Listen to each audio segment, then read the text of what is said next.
Hello friends, നമ്മളിന്ന് discuss ചെയ്യാൻ പോകുന്നത് ഫിംഗർ പ്രിൻറ്റ് സർജറി എക്സാം സിലബസിലെ റൊട്ടേഷണൽ ഡൈനാമിക്സ് എന്ന ടോപ്പിക്കിൽ നിന്നുള്ള പാർട്ട് 2 ക്വസ്റ്റ്യൻസ് ആണ്.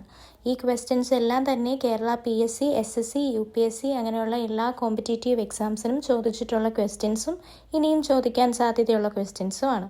ചോദ്യം: A comet moves in elliptical orbit as it approaches perihelion it speed increases the reason is dash. അതായത് ഒരു comet elliptical ഓർബിറ്റിലൂടെ സഞ്ചരിച്ചുകൊണ്ടിരിക്കുന്നു.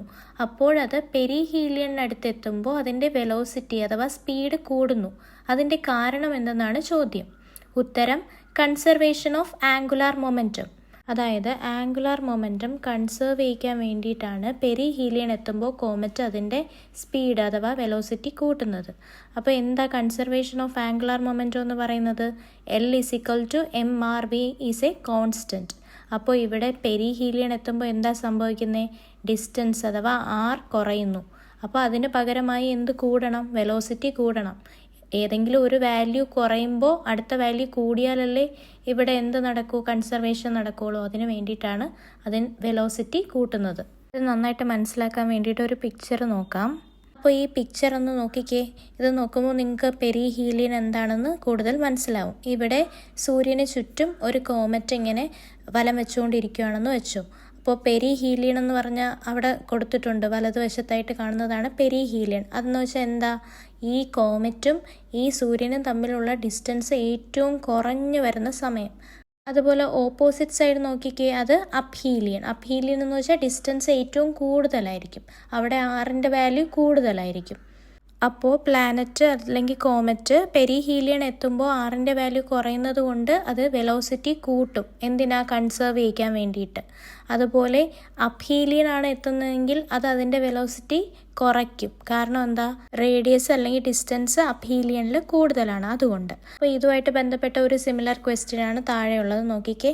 A planet moves faster near perihelion because dash. അതായത് ഒരു planet perihelion എത്തുമ്പോൾ ഫാസ്റ്റായിട്ട് move ചെയ്യാൻ കാരണം എന്താണ്? അതിൻ്റെ ഉത്തരം എന്താണ്? നമ്മൾ ഓൾറെഡി പഠിച്ചു, കൺസർവേഷൻ ഓഫ് ആംഗുലാർ മൊമെൻറ്റം.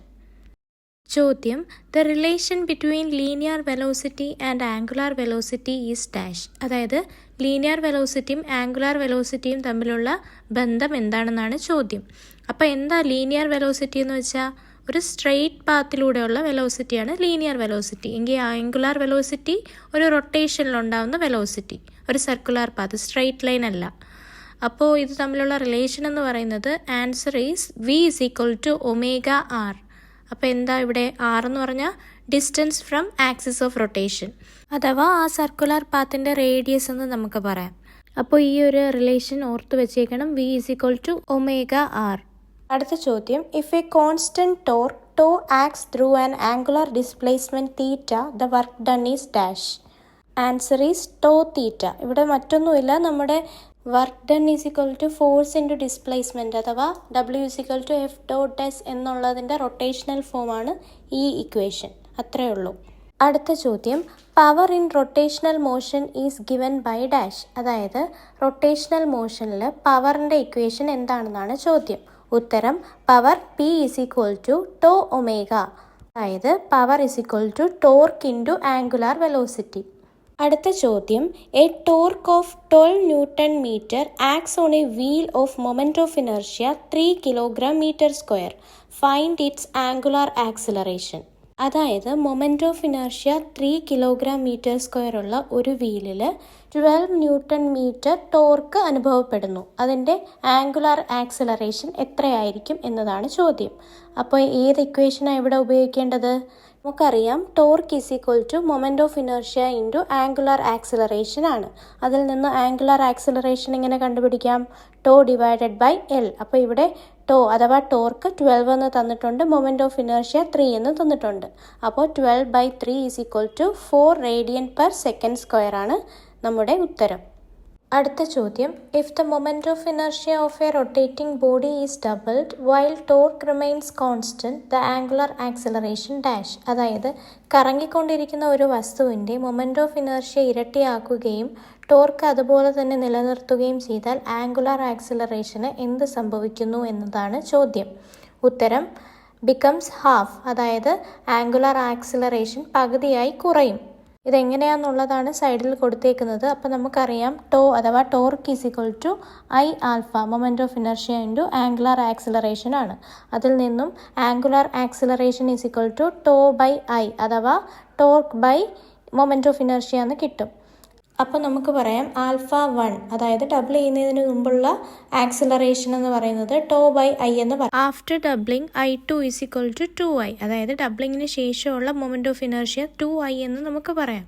അപ്പോൾ acceleration after doubling is equal to tau by 2I അതായത് 1/2 ഇൻറ്റു ടോ ബൈ ഐ. ഇതിൽ നിന്നും നമുക്ക് alpha 2 is equal to 1/2 alpha 1 എന്ന് പറയാം. അതായത് angular acceleration after doubling is half of initial angular acceleration എന്ന് പറയാം. അടുത്ത ചോദ്യം, a disc of mass 2 kilogram and radius 0.2 metre rotates with angular speed 10 radian per second. What is its rotational kinetic energy? ഇവിടെ ഏത് ഷേപ്പാണ് തന്നേക്കുന്നത്? ഒരു ഡിസ്ക്കാണ്. ഡിസ്കിൻ്റെ mass എന്ന് പറയുന്നത് 2 കിലോഗ്രാം ആണ്. Radius 0.2 metre. അത് റൊട്ടേറ്റ് ചെയ്യുന്ന സ്പീഡ് എന്ന് പറയുന്നത് 10 റേഡിയൻ പെർ സെക്കൻഡ് ആണ്. അതിൻ്റെ kinetic energy, rotational kinetic energy എത്രയെന്നാണ് ചോദ്യം. അപ്പോൾ റൊട്ടേഷണൽ കൈനറ്റിക് എനർജി കണ്ടുപിടിക്കാനുള്ള ഇക്വേഷൻ നമ്മൾ പഠിച്ചായിരുന്നു. ഹാഫ് I ഒമേഗ സ്ക്വയർ ആണ് കൈനറ്റിക് എനർജി കണ്ടുപിടിക്കാനുള്ള ഇക്വേഷൻ. അപ്പോൾ ഡിസ്കിൻ്റെ മൊമെൻറ്റ് ഓഫ് ഇനർഷ്യ എത്രയാണ്? Half mr square. അപ്പോൾ ഇവിടെ എന്താണ്? അപ്പോൾ ഇവിടെ വാല്യൂസ് സബ്സ്റ്റിറ്റ്യൂട്ട് ചെയ്യുമ്പോൾ നമുക്ക് മൊമെൻറ്റ് ഓഫ് ഇനർഷ്യ കിട്ടും ഹാഫ് ഇൻറ്റു 2 ഇൻറ്റു 0.2 സ്ക്വയർ എന്ന് പറയുമ്പോൾ നമുക്ക് കിട്ടുന്ന മൊമെൻറ്റ് ഓഫ് ഇനർഷ്യ എന്ന് പറയുന്നത് 0.04 ആണ്. അപ്പോൾ ഈ കിട്ടുന്ന വാല്യൂവിന് നമുക്ക് കൈനറ്റിക് എനർജിയുടെ ഇക്വേഷനിൽ സബ്സ്റ്റിറ്റ്യൂട്ട് ചെയ്ത് നോക്കാം. അപ്പം കൈനറ്റിക് എനർജി കണ്ടുപിടിക്കുന്നത് എങ്ങനെയാണ്? Half into I omega square. അപ്പോൾ നമുക്ക് I കിട്ടി 0.04. അപ്പോൾ ഹാഫ് ഇൻറ്റു 0.04 ഇൻറ്റു 10 സ്ക്വയർ. അപ്പോൾ നമുക്ക് കിട്ടുന്ന ആൻസർ എന്ന് പറയുന്നത് 2 ജൂളാണ്. അടുത്ത ചോദ്യം, a solid cylinder and a hollow cylinder of same mass and radius roll without slipping down identical inclines. Which one reaches the bottom first? അതായത് ഒരേ മാസും റേഡിയസും ഉള്ള ഒരു പൊള്ളയായ സിലിണ്ടറും ഒരു സോളിഡ് സിലിണ്ടറും ഒരേ ചരിവിലൂടെ താഴേക്ക് ഉരുട്ടി വിടുകയാണ്. ഇതിൽ ഏറ്റവും ആദ്യം താഴെ എത്തുന്നത് ഏതായിരിക്കും എന്നതാണ് ചോദ്യം. ഉത്തരം സോളിഡ് സിലിണ്ടർ. സോളിഡ് സിലിണ്ടറാണ് പൊള്ളയായ സിലിണ്ടറിന് മുൻപേ താഴോട്ട് എത്തുന്നത്. കാരണം എന്തെന്ന് നോക്കാം. Because the solid cylinder has smaller moment of inertia than the hollow one. പൊള്ളയായ സിലിണ്ടറിനെക്കാളും മൊമെൻറ്റ് ഓഫ് ഇനർഷ്യ കുറവ് സോളിഡ് സിലിണ്ടറിനാണ്. അതായത് total energy goes into translational motion or linear speed instead of rotational motion. അതായത് സോളിഡ് സിലിണ്ടറിൻ്റെ കേസിൽ അതിൻ്റെ total energy linear മോഷനാണ് കൂടുതലും spend ചെയ്യുന്നത് than rotational motion. അതേസമയത്ത് പൊള്ളയായ സിലിണ്ടർ കൂടുതലും റൊട്ടേഷണൽ മോഷന് വേണ്ടിയിട്ടാണ് എനർജി കളയുന്നത്. അതുകൊണ്ടാണ് അത് സ്ലോ ആയിട്ടും സോളിഡ് സിലിണ്ടർ ഏറ്റവും ആദ്യവും താഴെ എത്തുന്നത്. അടുത്ത ചോദ്യം, for a particle mass m moving in circle radius r with speed v required radial or centripetal force is equal to dash. ചോദ്യത്തിൽ വേറെ ഒന്നുമില്ല, സെൻട്രിപീറ്റൽ ഫോഴ്സ് കണ്ടുപിടിക്കാനുള്ള ഇക്വേഷനാണ് ചോദിച്ചേക്കുന്നത്. Answer is mv²/r. അടുത്ത ചോദ്യം, perpendicular axis theorem is applicable for dash. അതായത് perpendicular axis theorem എങ്ങനെയുള്ള വസ്തുക്കൾക്കാണ് applicable? ഉത്തരം planar lamina or 2D objects. അതായത് വളരെ കട്ടി കുറഞ്ഞ പ്ലെയിൻ ആയിട്ടുള്ള ഷേപ്സിനും 2 ഡയമെൻഷനലായിട്ടുള്ള ഒബ്ജക്ട്സിനും ഒക്കെയാണ് പെർപെൻഡിക്കുലർ ആക്സിസ് തിയറം നമുക്ക് അപ്ലൈ ചെയ്യാൻ പറ്റുക. അപ്പോൾ എന്താ perpendicular axis theorem? IX + IY = IZ എന്നുള്ളതാണ്. അത് XY പ്ലെയിനിൽ മാത്രം നിൽക്കുന്ന ഒബ്ജക്ട്സിന് മാത്രമേ അപ്ലൈ ചെയ്യാനായിട്ട് പറ്റുള്ളൂ. അപ്പോൾ അങ്ങനെയുള്ള വസ്തുക്കൾക്ക് ഉദാഹരണം പറയുകയാണെങ്കിൽ നമ്മൾ circular disc, rectangular plate, triangular lamina അതൊക്കെ ഇതിന് എക്സാമ്പിളാണ്.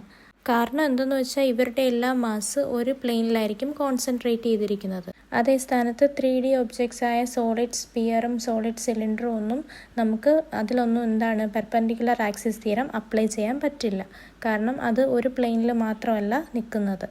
അടുത്ത ചോദ്യം, the time rate of change of angular momentum of a particle about a point equals dash. അതായത് rate of change of angular momentum എന്തിന് ഈക്വൽ ആണെന്നാണ് ചോദ്യം, സിമ്പിളായിട്ട് പറഞ്ഞാൽ. അപ്പോൾ എന്തിനാണ് ഈക്വൽ? നമ്മളിത് പഠിച്ചതാണ്. Rate of change of angular momentum dL/dt = torque. ഇവിടുത്തെ ആൻസർ എന്ന് പറയുന്നത് ടോർക്ക് എബൌട്ട് ദാറ്റ് പോയിന്റ്. പോയിന്റിലുള്ള ടോർക്കിനാണ് ആംഗുലാർ മൊമെൻറ്റം, rate of change of angular momentum ഈക്വലായിട്ട് വരുന്നത്. Tau is equal to dl/dt. അപ്പോൾ റൊട്ടേഷണൽ ഡൈനാമിക്സ് എന്ന ടോപ്പിക്കിൽ നിന്നും ഫിംഗർ പ്രിൻറ്റ് സെർച്ചർ എക്സാമിന് ചോദിക്കാവുന്ന മാക്സിമം മോഡൽ ക്വസ്റ്റ്യൻസ് നമ്മൾ ചെയ്തു. അപ്പോൾ ഇനി അടുത്ത വീഡിയോ എന്ന് പറയുന്നത് conservation loss, linear momentum, angular momentum, energy എന്ന ടോപ്പിക്കുമായിട്ട് ബന്ധപ്പെട്ടായിരിക്കും. ഓൾറെഡി നിങ്ങൾക്ക് ഈ നെക്സ്റ്റ് ടോപ്പിക്കിൻ്റെ ഒരു ഐഡിയ ഇപ്പോൾ തന്നെ കിട്ടിയിട്ടുണ്ടായിരിക്കും. അപ്പോൾ ഇതിലുള്ള കൂടുതൽ ക്വസ്റ്റ്യൻസുമായിട്ടായിരിക്കും അടുത്ത വീഡിയോ. അപ്പോൾ നിങ്ങൾക്ക് ഇന്നത്തെ ഈ വീഡിയോ ഇഷ്ടപ്പെട്ടെങ്കിൽ വീഡിയോ ലൈക്ക് ചെയ്യുക, ചാനൽ സബ്സ്ക്രൈബ് ചെയ്യുക, നിങ്ങളുടെ ഫ്രണ്ട്സിനൊക്കെ ഷെയർ ചെയ്ത് കൊടുക്കുക. അപ്പോൾ അടുത്ത വീഡിയോയിൽ കാണാം. താങ്ക്